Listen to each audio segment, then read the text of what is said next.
Evangelho de Marcos, capítulo 3 e capítulo 4. Evangelho de Marcos, capítulo 3.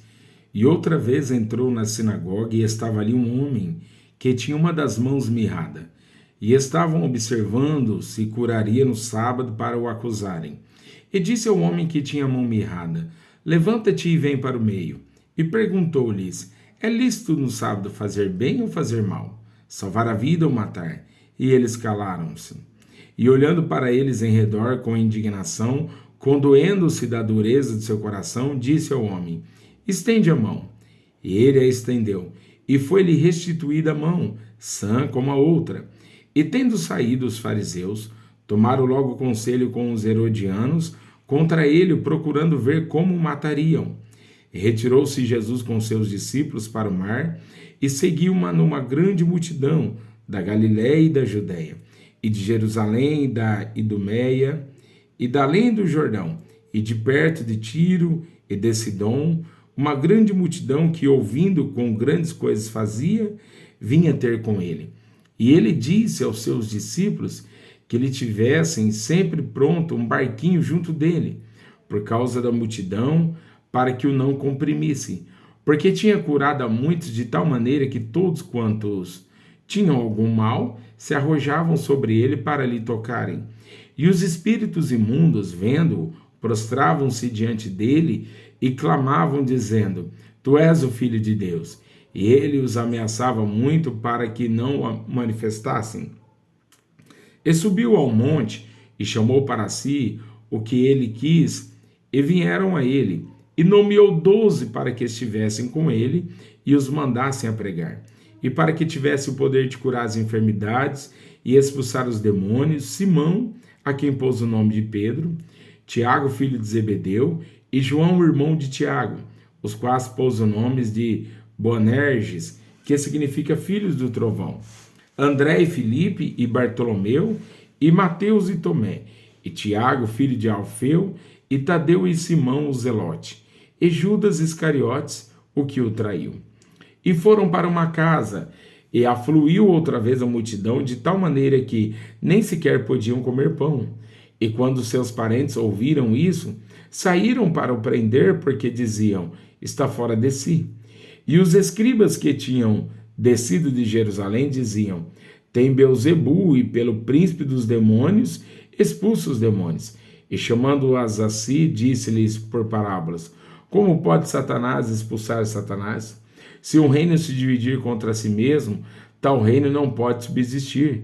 E se uma casa se dividir contra si mesma, tal casa não pode subsistir. Se Satanás se levantar contra si mesmo e for dividido, não pode subsistir, antes tem fim. Ninguém pode roubar os bens do valente entrando-lhe em sua casa, se primeiro não manietar o valente, e então roubará sua casa. Na verdade, eu vos digo que todos os pecados serão perdoados aos filhos dos homens, e toda sorte de blasfêmias com que blasfemarem. Qualquer, porém, que blasfemar contra o Espírito Santo nunca obterá perdão, mas será o réu do eterno juízo, porque diziam: tem espírito imundo.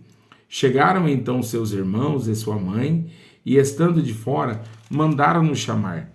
E a multidão estava sentada ao redor dele, e disseram-lhe: Eis que tua mãe e teus irmãos te procuram e estão lá fora. E ele lhe respondeu, dizendo: Quem é minha mãe e meus irmãos?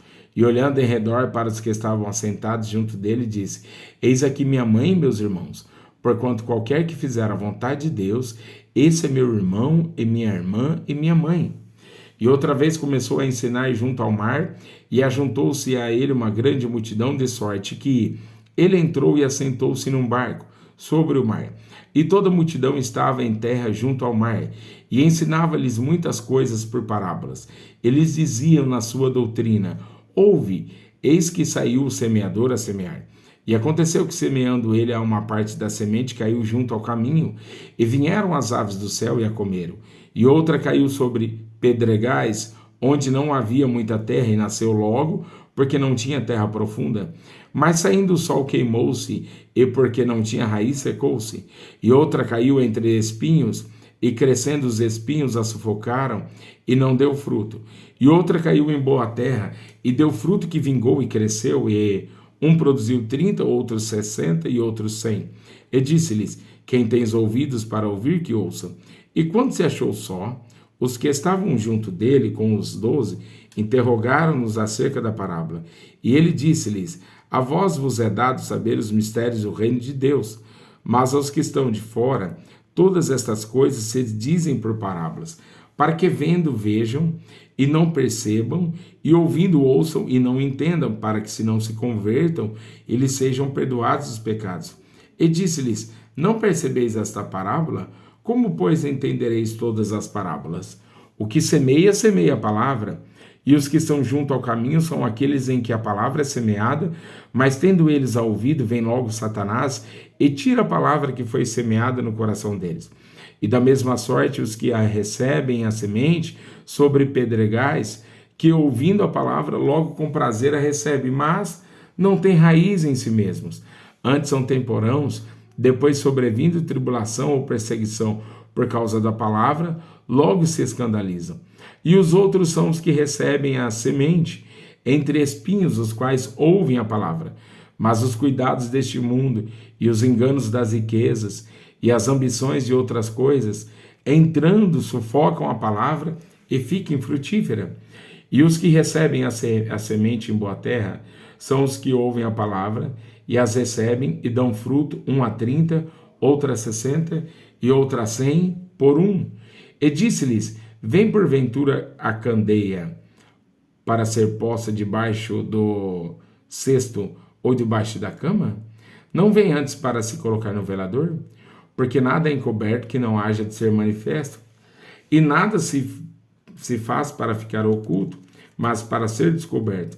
Se alguém tem ouvidos para ouvir, que ouça. E disse-lhes: atendei o que ides ouvir. Com a medida com que medirdes, vos medirão a vós, e ser-vos-á ainda acrescentada. Porque ao que tem, ser-lhe-á dado, e ao que não tem, até o que tem, lhe será tirado. E dizia: o reino de Deus é assim, como se um homem lançasse semente à terra, e dormisse, e se levantasse de noite ou de dia, e a semente brotasse e crescesse, não sabendo ele como. Porque a terra por si mesma frutifica, primeiro a erva, depois a espiga, e por último o grão cheio de espiga. E quando já o fruto se mostra, mete logo a foice, porque está chegada a ceifa. E dizia: ao que assemelharemos o reino de Deus? Ou com que parábola representaremos? É como um grão de mostarda que, quando se semeia na terra, é a menor de todas as sementes que há na terra, mas tendo sido semeado, cresce, e faz-se a maior de todas as hortaliças, e cria grandes ramos, de tal maneira que as aves do céu podem aninhar-se debaixo da sua sombra. E com muitas parábolas tais lhes dirigia a palavra, segundo o que podiam compreender. E sem parábolas nunca lhes falava, porém tudo declarava em particular aos seus discípulos. E naquele dia, sendo já tarde, disse-lhes: passemos para outra margem. E eles, deixando a multidão, o levaram consigo, assim como estava no barco, e havia também com ele outros barquinhos.